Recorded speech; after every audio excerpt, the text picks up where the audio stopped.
Oui, allô? Oui, bonjour mon ange. Oui, comment vas-tu? Bon, eh bien écoute, ça va, je reprends du poil de la bête, comme dirait l'autre. Voilà, ben écoute, là j'étais en train de finir de préparer les astromantiques de décembre. J'étais vraiment pas sûre de les tourner, hein, et puis finalement j'ai eu un élan de motivation. Donc je les saisis, et puis voilà, donc là je finis de préparer les astromantiques. Tu sais, c'est les guidances pour les 12 signes astrologiques mensuels. Donc là, ben voilà, je finis de préparer ceux de décembre 2023. Alors, eh bien, écoute, je vais commencer par un instant de bibliomancie avec le livre Les anges et les nombres de Calgré. Puis ensuite, je lirai un passage du livre des oracles des anges. Voilà, pour débuter. Et puis après, je vais poursuivre avec un étalement de cartes de mon jeu, tu sais, tous des anges. Voilà. Oui, bah oui, écoute, ma foi. Voilà. J'aime bien, bah c'est mon bébé quoi, donc voilà, je me dis pour la der des der, autant l'utiliser. Voilà. Et puis pour terminer, je lirai une carte du livre L'Oracle de Noël. Voilà, je trouve qu'il est de circonstance et qu'il est très très bien. Voilà mon ange. Ok, et eh ben écoute, ben on se dit à bientôt, hein? Tu sais comment ça se passe. Allez, prends soin de toi, merci beaucoup. À bientôt, mon ange. Oui, merci, toi aussi. À bientôt. Au revoir.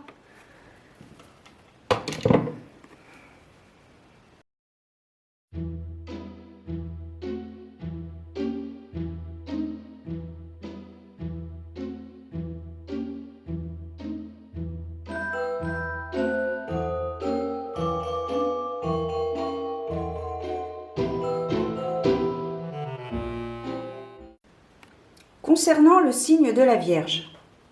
Pour que le blé atteigne sa pleine maturité à la récolte, toutes les conditions doivent être réunies à chaque étape de la croissance. En acceptant que les idées susceptibles d'être parfaitement mises en œuvre sur le plan pratique, la Vierge, en tant que signe négatif de terre, cherche à pallier les limitations des Gémeaux, le signe d'air positif régi par Mercure. Cette constante insistance sur la perfection appelle la pureté permanente. Il faut travailler toujours et encore plus fort.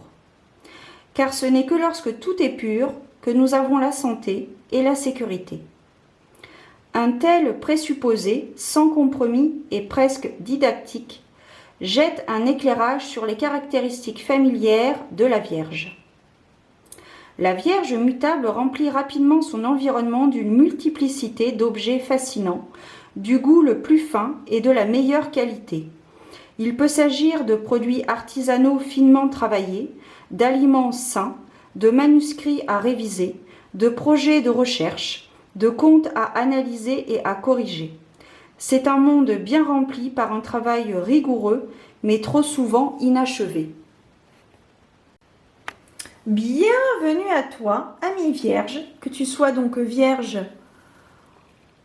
en signe solaire, ascendant ou lunaire. Bienvenue à toi pour ta guidance, voyance, prédiction pour ce mois de décembre 2023. Je te précise que mes guidances en vidéo YouTube sont générales, donc elles ne parleront pas à toutes les personnes qui sont en Vierge. Il faut vraiment que cela résonne en toi par rapport à la situation que tu traverses actuellement, par rapport aux mots que tu vas entendre. Elles sont également intuitives puisque parfois je peux aller au-delà de la symbolique de la carte par rapport à ce que je peux ressentir, entendre, voir. Et elles sont donc temporelles puisqu'elles concernent essentiellement le mois de décembre 2023.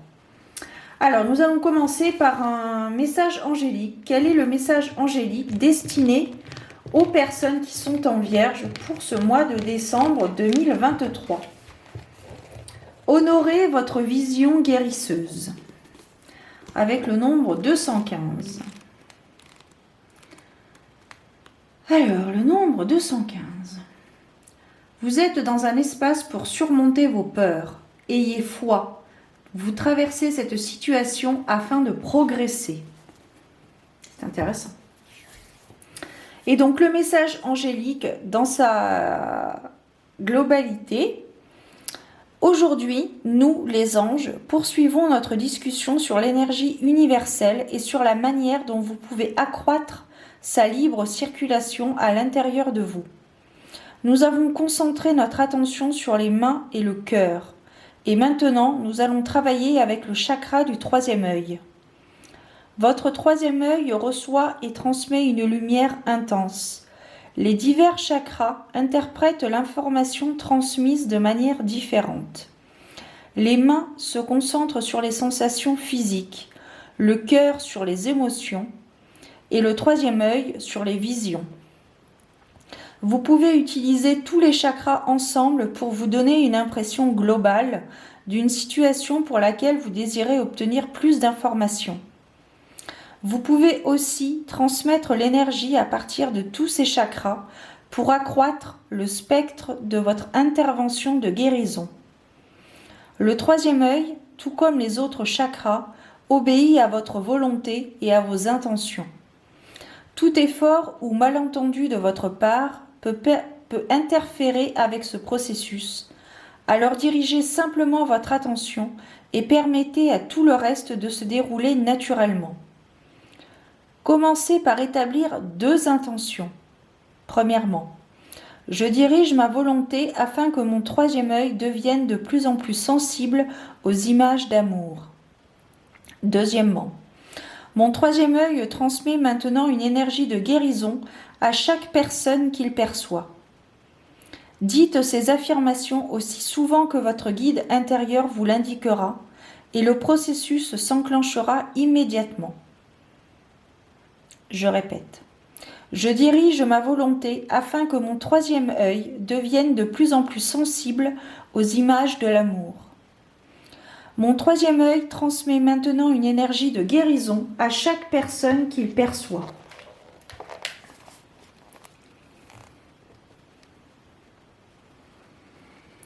La pensée du jour ou le mantra. Je prends note de la circulation énergétique qui passe par mon troisième œil. Je porte l'intention de voir des visions d'amour et en faisant cela, la puissance de guérison circule à travers moi. Je ne cours aucun danger lorsque je permets l'éveil et l'utilisation consciente de mon troisième œil.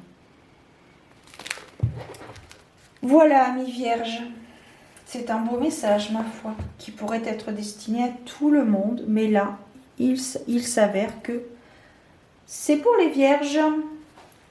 Alors, nous allons maintenant voir un petit peu quels sont les éléments prédictifs qui sont susceptibles de se produire pour ce mois de décembre 2023 pour nos amis les vierges avec donc mon jeu Tous des anges. Hop, il me reste quelques exemplaires d'ailleurs, si ça t'intéresse, n'hésite pas à me contacter par mail. Allez, on y va.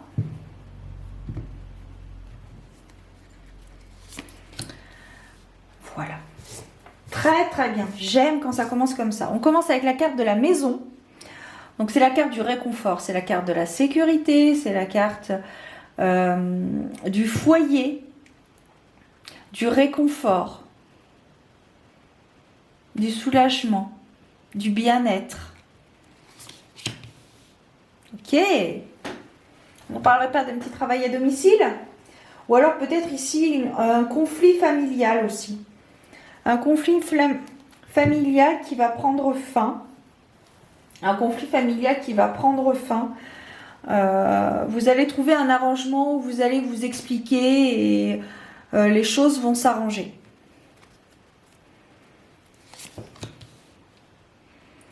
Ok. Alors peut-être ici, ça c'est la clé de la nouvelle maison en fait. Tu vois, là il y a la maison. Là il y a la clé de la maison. Et là, il y a le couple qui arrive.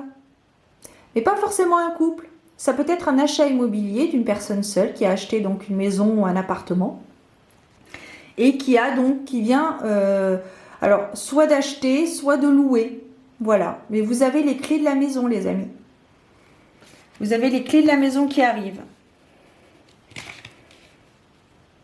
Alors ici, avec le cœur, ça peut nous parler effectivement d'un couple, mais ça peut aussi nous parler d'un projet de cœur, un projet qui vous tient vraiment à cœur, qui était peut-être dans les tuyaux depuis un certain temps et qui maintenant est vraiment concret dans la matière. Vous avez les clés de la maison. C'est bien parce que tu vois, au fur et à mesure des cartes, eh bien, l'histoire change. Tu vois, au début, je te parlais d'un conflit avec la clé. Vous avez peut-être trouvé une solution. Et là, tu vois, avec la carte du cœur, eh bien, ça se module. Ça se transforme, comme les énergies. Ok, il y a un nouvel espoir. Donc ici, il y a un projet vraiment qui se concrétise pour toi au mois de décembre. Il y a vraiment un projet immobilier qui se concrétise. Soit un achat immobilier, soit une location immobilière. Mais ça vous donne un nouveau souffle. Il y a un nouveau souffle, un nouvel espoir. Vous étiez peut-être dans l'attente de dossiers, de transactions financières. Vous étiez peut-être dans l'attente d'un dossier accepté ou refusé. Et là, donc, il semblerait que cela se finalise de façon positive, se termine de façon positive. Donc vraiment, il y a cette notion vraiment de nouvel espoir, de ne rien lâcher, que tout vient à point, à qui c'est attendre.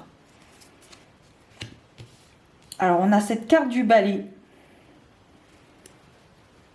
qui est intéressante, ma foi. En plus, elle est au centre, donc au niveau de l'énergie centrale. Alors, bon, concrètement, ça peut nous dire, bon, et on va pas, voilà, concrètement,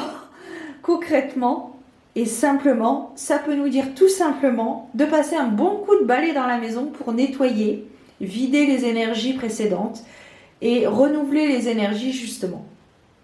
Donc là ici il y a vraiment cette notion vraiment de nettoyage, de passer un coup de balai dans cette maison, dans cette habitation, hein, maison ou appartement, pour vraiment dégager les énergies précédentes pour pouvoir y installer vos énergies à vous.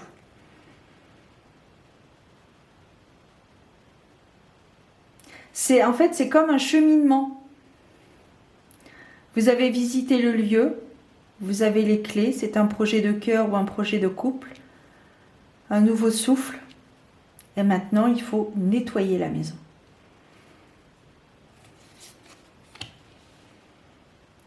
Alors, avec la carte de l'homme, ça peut nous parler de vous-même si vous êtes un homme ou d'un homme proche de vous, votre partenaire de vie peut-être.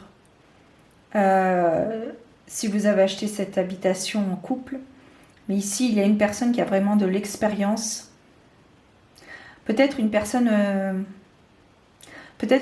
connectée, qui a une certaine expérience en la matière. Je vois vraiment une personne très spirituelle, une personne qui sait ce qu'il veut faire, ce qu'il faut faire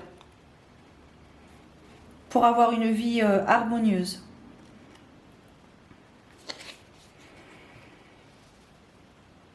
Et voilà, le choix de la liberté ou de la contrainte. Alors à chaque fois que j'ai cette carte, j'ai toujours cet exemple que je te partage. J'ai cru que ça avait coupé. Choix numéro 1. Garder ton emploi bien rémunéré mais dans lequel tu ne t'épanouis pas. Ou alors le choix numéro 2. Avoir un emploi qui rémunère moins mais dans lequel tu t'épanouis.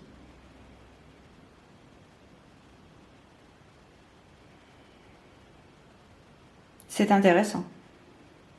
Alors là, pour moi, on n'est pas dans le professionnel. On est vraiment dans le relationnel. Dans l'accomplissement d'un projet.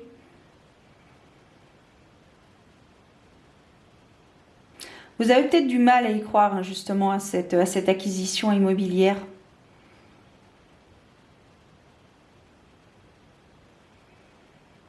C'est peut-être cet homme qui y a toujours cru et que vous avez peut-être passé une période assez... vous vous êtes questionné. Alors que l'autre personne a toujours été enjouée, a toujours été positive, il y a toujours cru en fait.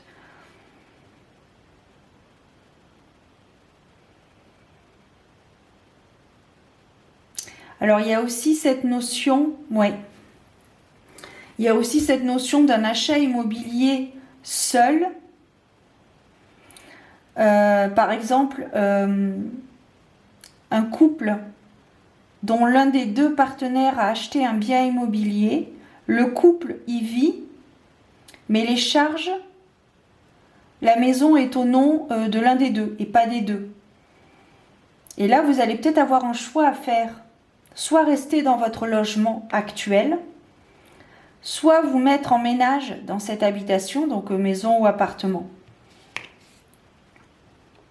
D'où la carte du choix.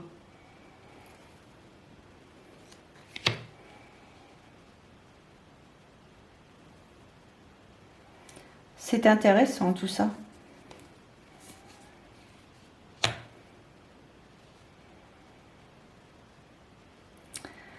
Ici, on a la carte de l'abondance, donc le choix que vous ferez sera le choix de la raison. Il faut vraiment faire le choix du cœur. Hein. D'ailleurs, en plus, on a la carte du cœur là. Il faut toujours prendre la décision, ce qui est le mieux pour vous. Mais on a une forme d'abondance hein, qui arrive ou qui est en chemin. Hein. Donc peut-être que le fait d'accepter de vous mettre en ménage avec une personne dans son logement va peut-être vous apporter plus d'alignement par rapport à votre mission de vie. Alors c'est vrai qu'au fur et à mesure, tu vois, quand je dis mission maintenant, c'est pas forcément quelque chose une mission de vie, c'est pas forcément quelque chose de grandiose. Non. Une mission de vie, par exemple, tout le monde ne va pas être ministre, patron ou quoi que ce soit. Ça peut être le fait, ta mission de vie, peut-être, c'est d'avoir des enfants. Et c'est tout aussi louable, bien évidemment. Mais là, avec cette carte de l'abondance qui est en plus à côté de la carte du choix,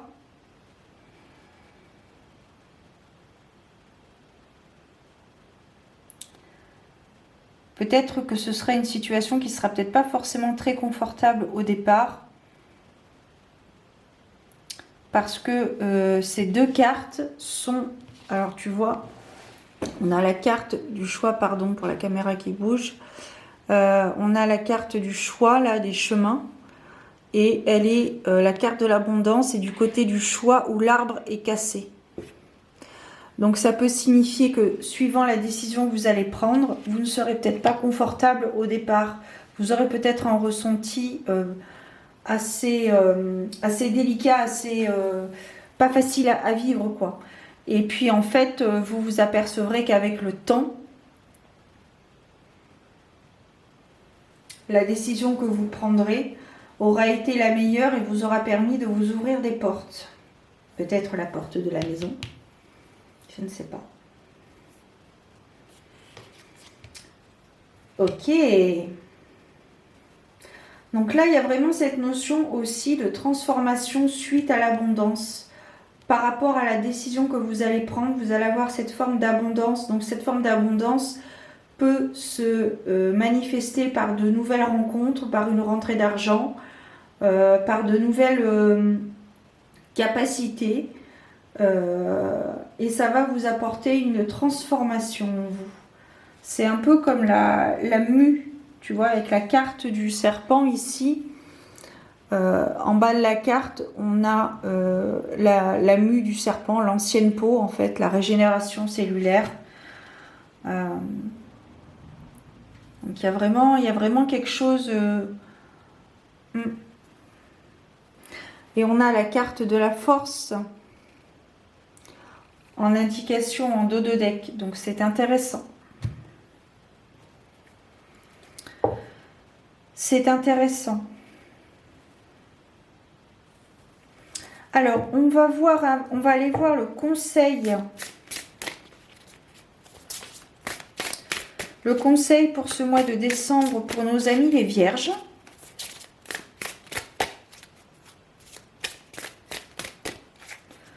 On va aller voir un petit peu. Hop, et on a cette carte qui est la carte de l'amitié.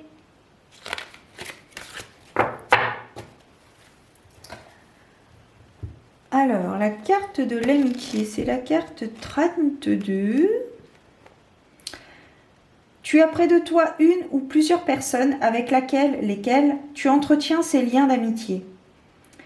Dis-lui, dis-leur combien elles comptent pour toi et prends rendez-vous pour que vous passiez du temps ensemble. Cela te fera du bien et te gonflera d'énergie pour tout ce que tu entreprendras. L'amitié partagée arrête la course du temps et ravit l'âme. Crée de la place dans ton agenda et appelle tes amis.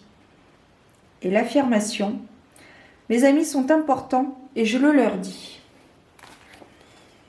C'est pour ça qu'avant de prendre ta décision, peut-être qu'il serait opportun de saisir des soirées ou des après-midi, peu importe, des moments avec des personnes, avec des amis pour échanger avec eux. Et puis peut-être que ça éclaircira ton esprit, tu sauras prendre la meilleure décision qu'il faut. Voilà, mes vierges. Je vous souhaite de passer de très belles fêtes de fin d'année. Prenez soin de vous, gardez la foi, priez, c'est important. Et je vous donne rendez-vous très bientôt pour de nouvelles aventures divinatoires. Ciao!